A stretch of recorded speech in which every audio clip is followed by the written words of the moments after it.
वालेकुम। आज हम पढ़ते हैं A B O blood group system. तो different type of blood group जो हमारे पास है तो उसको हम किस तरह डिफ्रेंशिएट करते हैं।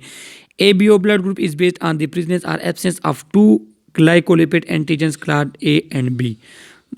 ब्लड जितने भी हमारे पास 3 ग्रुप्स हैं तो उसको एंटीजन ए और बी के ज़रिए हम डिफ्रेंशिएट करते हैं।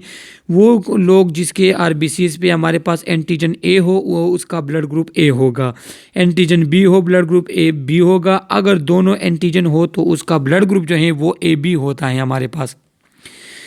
द एब्सेंस ऑफ बोथ, अगर दोनों एंटीजन ना हो, ए बी ना हो बी भी ना हो, तो वो ब्लड ग्रुप जो है वो ओ कहलाएगा। और एंटीजन को क्या कहते हैं? ब्लड के एंटीजन जो हैं ए ग्लूटानोजिन उसे कहते हैं। दी एंटीबॉडीज इन प्लाज्मा, तो एंटीबॉडीज किस टाइप के होंगे? The presence of antibodies in the plasma depend upon the presence of antigen.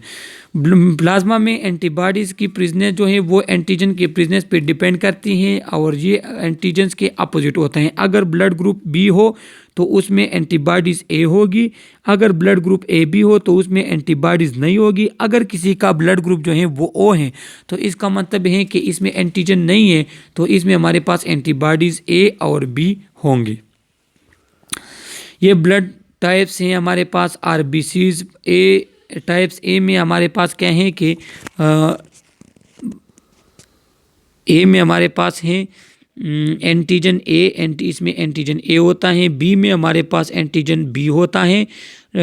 Type A B blood group में एंटीजन ए बी होता है और ओ में हमारे पास एंटीजन ए बी नहीं होता या बी नहीं होता। तो इसके plasma protein antibodies type A में हमारे पास बी एंटीबॉडीज़ होते हैं, टाइप बी में हमारे पास एंटीबॉडीज़ ए होते हैं। चूँकि टाइप ए बी में हमारे पास जो है एंटीजन, उसमें हमारे पास एंटीजन दोनों हैं तो उसके मुकाबले में एंटीबॉडीज़ नहीं होते। और ए ओ ब्लड ग्रुप में हमारे पास दोनों एंटीबॉडीज़ हैं। ये आर एच इनकम्पेटिबिलिटी है कि अगर मेल जो हैं यहाँ पे दिया गया है कि पेरेंट्स में अगर मेल जो हैं वो आर एच पॉजिटिव हैं, फीमेल आर एच नेगेटिव हैं, तो पहला अगर बच्चा जो है वो आर एच पॉजिटिव हो गया तो पहला बच्चा कोई प्रॉब्लम नहीं होगी। उसके बाद जब मदर के नेगेटिव हैं तो जब बच्चे की पैदाइश होती है उसके बाद क्या होता है कि वो बच्चे के जो पॉजिटिव हैं वो मदर के बॉडी में चले जाते हैं और उसके ख़िलाफ़ मदर जो हैं वो एंटीबॉडीज़ प्रोड्यूस कर लेती हैं। तो उसके बाद जब सेकंड बच्चा होता है तो ऑलरेडी मदर के बॉडीज़ में एंटीबॉडीज़ बनी हैं। तो अगर बच्चा आर एच पॉजिटिव है कि मदर में एंटीबॉडीज़ बनी हुई हैं तो उसकी वजह से दूसरा बच्चा जो है उसको ब्लड प्रॉब्लम्स हो जाती हैं और डेथ हो जाती है उसको, और इसे कहते हैं R H factor incompatibility. R H danger during pregnancy, danger is only when the mother is RH negative and the father is RH positive.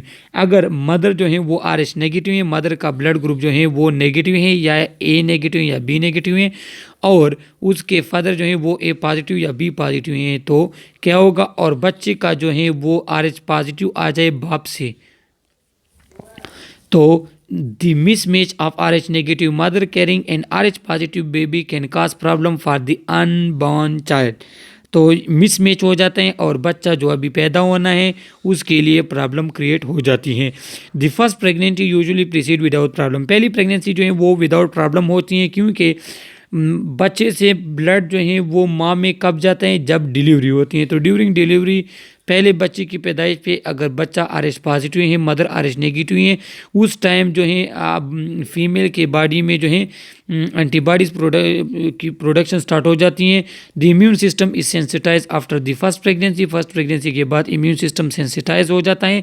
In a second pregnancy the mother's immune system produce antibodies to attack the R H positive blood, और mother का जो immune system है वो are H positive blood जो बच्चे का blood group उस पे अटैक कर लेता है, सही है, और haemolytic disease of the new born produce हो जाती हैं।